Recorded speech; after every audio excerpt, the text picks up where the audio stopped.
Alzheimer's disease. You hear that phrase, and it probably brings up a lot of questions, maybe even a little bit of fear.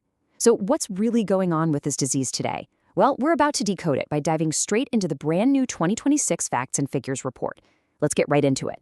Okay, so let's tackle the big one right off the bat. The question pretty much everyone asks themselves at some point: is this just normal aging, or is it something more?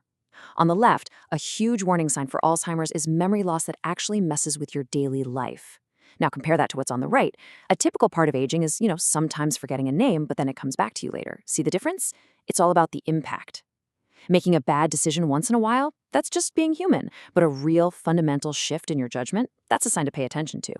All right, so we've seen what it can look like from the outside. But to really understand Alzheimer's, we have to go deeper. We need to look at what's happening on the inside, down at the microscopic level. So where does all this trouble actually begin? Well, you might be surprised to hear that it starts outside the brain cells. These things are called beta amyloid plaques. The easiest way to think of them is like these sticky, microscopic roadblocks that just build up between your neurons. They literally gum up the works, blocking the brain's supercritical communication highways. Then, as if that's not enough, a second major culprit attacks from the inside. These are called tau tangles, and they build up inside the neurons themselves.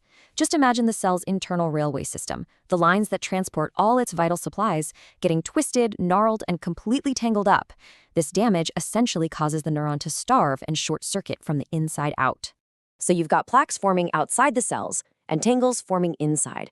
But here is the part that is just absolutely staggering.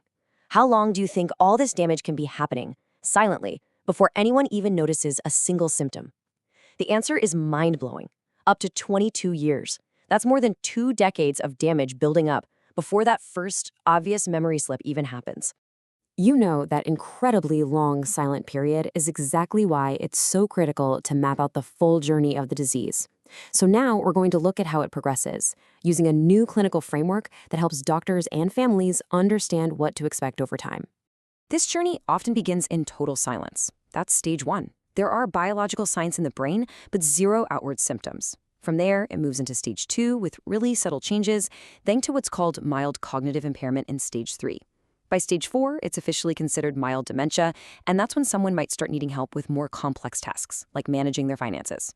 It then progresses to stage 5, where help is needed for basic things like getting dressed, and finally to stage 6, which means complete dependence on others for all daily care. Okay, I know, seeing that progression laid out can feel pretty heavy, but stick with me because this is where the story takes a really hopeful turn. We're entering a completely new era of treatment, one that's shifting from just, managing symptoms to actually slowing the disease down. Just look at this timeline of FDA-approved treatments. For decades, every single one of those approved drugs, the ones you see in orange, teal, and gray, they only treated the symptoms. But look really closely at the last few years. You see that little cluster of purple bars at the end? That represents an entirely new class of medication. For the first time in history, we have drugs that can actually change the underlying course of the disease. These 2 game changers are called lecanemab and donanemab.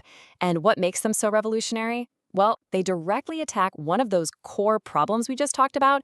They are specifically designed to go in and clear out those beta amyloid plaques. Basically, they're like a cleanup crew for the brain's highways. So what does this actually mean for a person living with Alzheimer's? It isn't a cure, but it is something incredibly meaningful. It's more time.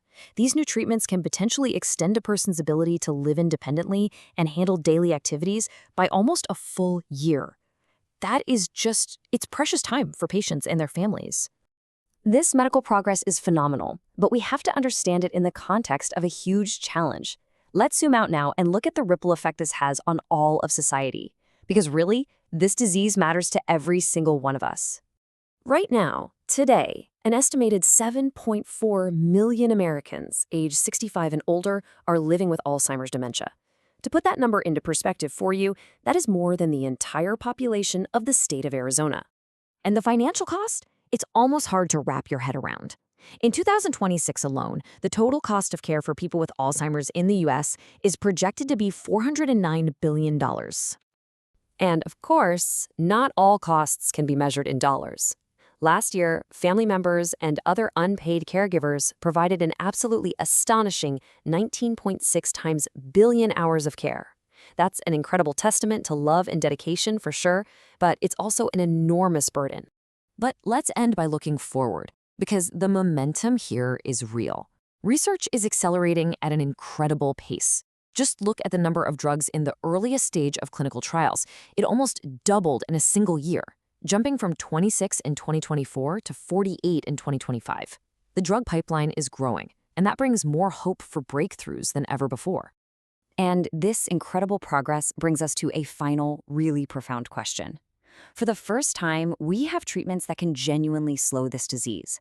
So how will we, as a society, shift our entire mindset?